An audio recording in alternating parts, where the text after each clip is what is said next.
Very much welcome to this video where I will present my top 5 games of 2015. Number 5. King's Quest: A Night to Remember Chapter 1.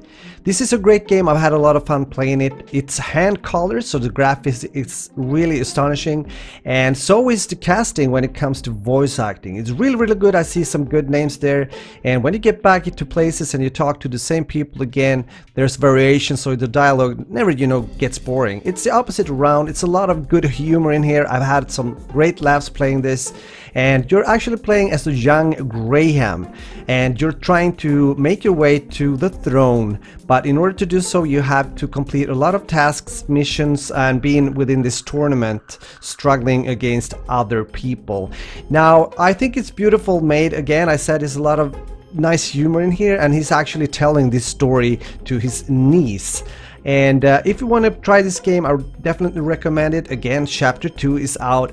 This is King's Quest: A Night to Remember Chapter 1. Number 4. Metal Gear Solid 5: The Phantom Pain. This game was released by Kojima Productions. It was also directed, designed, co-produced, co-written by Hideo Kojima.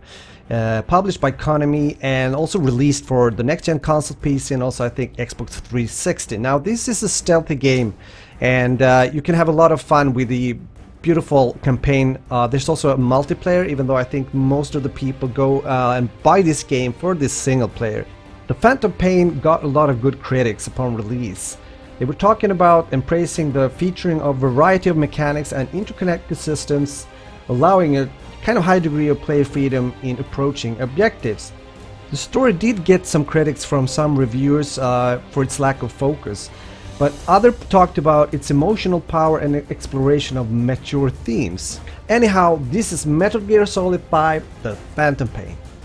Number 3. Undertale. This is a beautiful indie game developed by Toby Fox, and I have to say it's kind of cool to see, and I guess we will see more of this in the future. This was financed through Kickstarter. I think it collected over $51,000 from about 2,400 people. Kind of cool.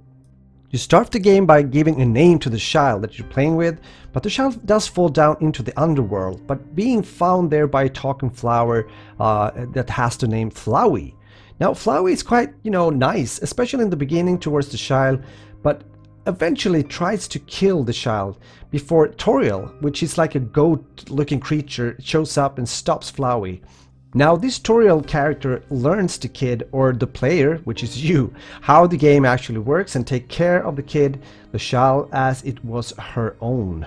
The child wants to leave Toriel's house, but Toriel really tries to stop the child with the motivation saying that Asgore, which is the king of monsters, is out looking for a human soul. So you, the player, then gets the option to either kill Toriel or convince her that you can take care of yourself. After that, the child will meet the skeleton Sans and Papyrus. I won't say too much what's gonna happen here, but I can say that you also get an option here to choose either to kill Papyrus or to become friends.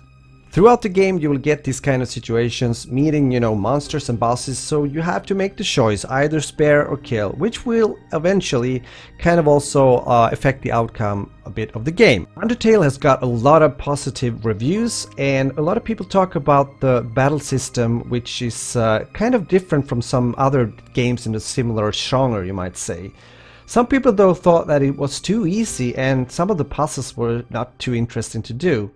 Well, if that's the truth or not, I guess it's up to you. From my point of view, this game really deserves to be on this list of top 5 games of 2015. Bloodborne. Hidetaka Miyazaki and From Software are the creators behind the legendary action role games Demon's Souls, Dark Souls, and Dark Souls 2, and they gave us Bloodborne, which is a game exclusively for the PlayStation 4. In Bloodborne, you're about to meet your worst fears or maybe even nightmares playing in the old city of Wyrnam or Irnam. An unknown plague has been spread more or less all over the whole city in this dark and very terrifying world, and you have to survive in order to get to know its darkest secrets. I really like the gothic style of the city here, and I also think that this is quite a hardcore game, meaning that if you die you will be able to, or you actually have to start not all over again, but you have to go back to your last save point, and that can be quite far back. So for those of you that have played games such as Dark Souls or Dark Souls 2 before, you know what I'm saying, and that can be a challenge when it comes to your patience. When you die again, you have to start way back in order to advance in the game. Number 1. The Witcher 3 Wild Hunt. Yes, this game is on first place on my list here today, and it's an amazing game. As you may know, this is a game developer from Poland, CD Projekt Red, and it's based on a series of fantasy novels by a Polish author called Andrzej Sapkowski. Again, you get to play as the protagonist Geralt of Rivia, who is a monster hunter, and he is known as a witcher. And he sets out a long journey through the northern kingdoms. There will be a lot of battles against the world's many dangers using the swords and your magic. Also interacting here and completing side quests and main missions to progress through the story. And man, is this a great place to be! The Witcher 3 Wild Hunt is actually more than 30 times larger than previous Witcher games. CD Projekt Red anticipated approximately 100 hours to the full completion of the game. 50 of these hours are probably belonging to the main story and 50 to the side quests. There's quite advanced AI and dynamic environments in the game, and you will see that during the day and night the cycle influences some monsters and their powers. So means that, for example, a werewolf can gain powers during the night of a full moon. So if you're into an epic saga, epic adventure with great looking graphics, good sound design and also beautiful music, this is a game for you. And of course, if you have 100 hours to put aside to complete the game. So with this taken care of, we're gonna also have honorable and dishonorable mention, so stay tuned. Dishonorable mention. Star Wars Battlefront. Yes, you heard me right. I'm actually a bit disappointed here. I bought the game, I also played the beta, and usually when I buy a game, I made a decision and I feel that I'm very positive about it. But honestly, I've only played this game maybe 2 weeks after the release and then I put it down. Why? Because for me this game is a bit too shallow, the gameplay, and there's a lot of things that I sort of experience as, you might say, random in some of the game modes.